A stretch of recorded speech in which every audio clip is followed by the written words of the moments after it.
नमस्कार दोस्तों, एक बार फिर से स्वागत है आपका आपके अपने यूट्यूब चैनल विनर कॉम में। और मैं हूं आपका दोस्त HR गौतम। मित्रों, पॉलिटी के एक और नए वीडियो के साथ मैं आप लोगों के सामने उपस्थित हुआ हूं। तो आइए प्रारंभ करते हैं आज का एक और नया वीडियो, नया टॉपिक। तो बिना किसी विलंब के प्रारंभ करते हैं। पहला प्रश्न प्रारंभ करूं उससे पहले मैं आप लोगों को थोड़ा सा बता दूं कि बुंदेलखंड विश्वविद्यालय झांसी का डेट शीट आ गया है और 24 जुलाई से परीक्षा प्रारंभ हो गई है। तो BA सेकेंड ईयर एवं फाइनल ईयर के छात्र अपनी पढ़ाई कंटिन्यू रखें और थोड़ा सा गंभीर हो जाएं।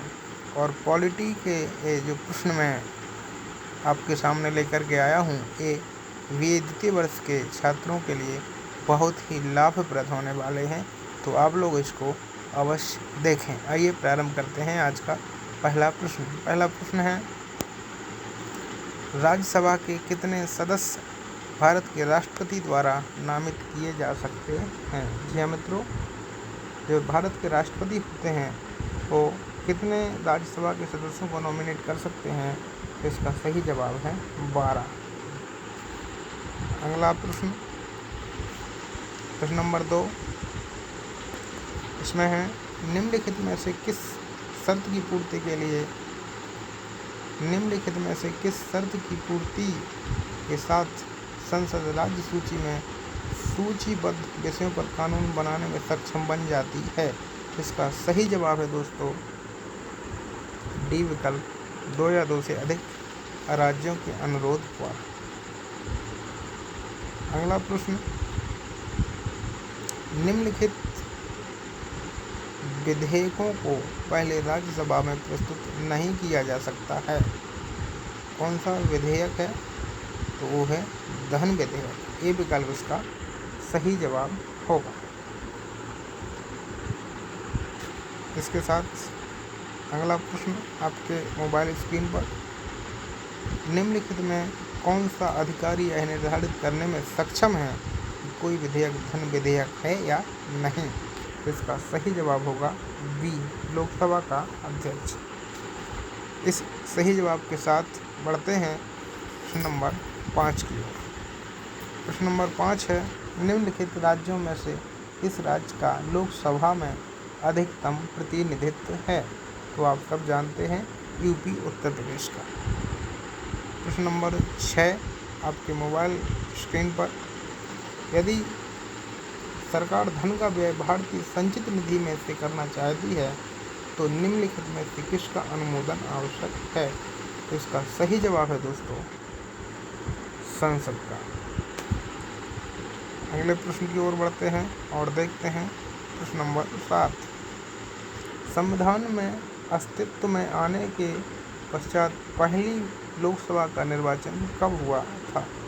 अर्थात जब भारत आज़ाद हुआ तो उसके बाद पहली बार जो लोकसभा का चुनाव हुआ था, निर्वाचन हुआ था, इलेक्शन हुआ था, वो कब हुआ था? 1952 में, अर्थात 1951-52 में हुआ था। तो बी विकल्प इसका सही जवाब है। प्रश्न नंबर 8 की ओर बढ़ते हैं और देख लेते हैं। प्रश्न नंबर 8, निम्नलिखित में से किसकी अनुशंसा के बिना राज्यों की सीमाओं के परिवर्तन संबंधी विधेयक संसद में प्रस्तुत नहीं किए जा सकते? तो सही जवाब है इसका बी, संबंधित राज्यों की विधानसभाओं की अनुमति के लिए। प्रश्न नंबर 9, संसद के साधनों की संयुक्त बैठक के दौरान प्रस्तुत विधेयक पारित किया जा सकता है? तो इसका सही जवाब है बी, साधारण बहुमत द्वारा। प्रश्न नंबर 10, सामान्यतः विधेयक संसद में कब प्रस्तुत किए जाते हैं? तो सही जवाब है शून्यकाल में, अर्थात बी विकल्प इसका सही जवाब है। अगला प्रश्न,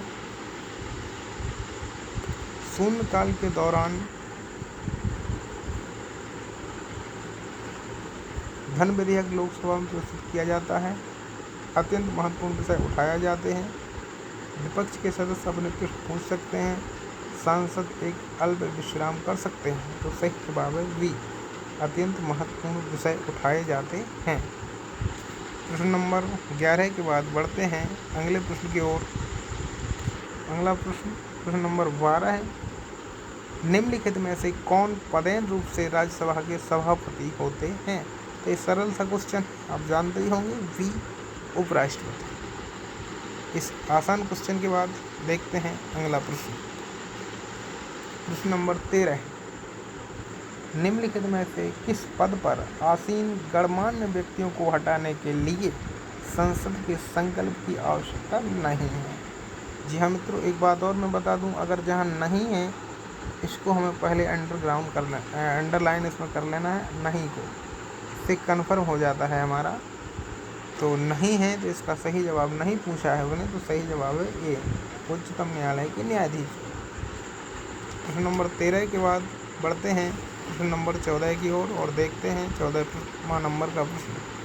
14वां नंबर का प्रश्न है, निम्नलिखित में से किस प्रकार के अधिनियम को राष्ट्रपति पुनर्विचार के लिए संसद को वापस नहीं भेज सकता? इसका सही जवाब है वित्त विधेयक को नहीं भेज सकता। प्रश्न नंबर अगला है, निम्न में से भारतीय संसद के कौन से अवयव हैं? केवल राज्यसभा, केवल लोकसभा और राज्यसभा, और डी है लोकसभा, राज्यसभा और राष्ट्रपति। तो इसका सही जवाब होगा डी। प्रश्न नंबर अगला है, निम्नलिखित प्रश्न नंबर 16, संसदीय स्वरूप की सरकार में राज्य की वास्तविक शक्तियां निम्नलिखित में से किसमें निहित हैं? तो इसका सही जवाब है ए, मंत्रिपरिषद। प्रश्न नंबर अगला, लोकसभा और राज्यसभा की अधिकतम शक्ति क्रमशः है? तो इसका सही जवाब है 552 और 250। ये अधिकतम की बात की गई है, वैसे तो वर्तमान में जो है वो है 545 और 238, लेकिन जो इसका सही जवाब है वो है ए। इसके बाद अगला प्रश्न है, संघ राज्य क्षेत्रों का प्रशासन कौन चलाता है? तो इसका सही जवाब है वी, राष्ट्रपति द्वारा नियुक्त प्रशासक। प्रश्न नंबर अगला, निम्नलिखित में से संसदीय स्वरूप की सरकार का सबसे महत्वपूर्ण अभिलक्षण कौन सा है? तो इसका सही जवाब है ए, संसद की संप्रभुता। और आज का अंतिम प्रश्न है, निम्नलिखित में से किस देशी रियासत के प्रतिनिधि ने संविधान सभा में भाग नहीं लिया था? तो इसका सही जवाब है 38।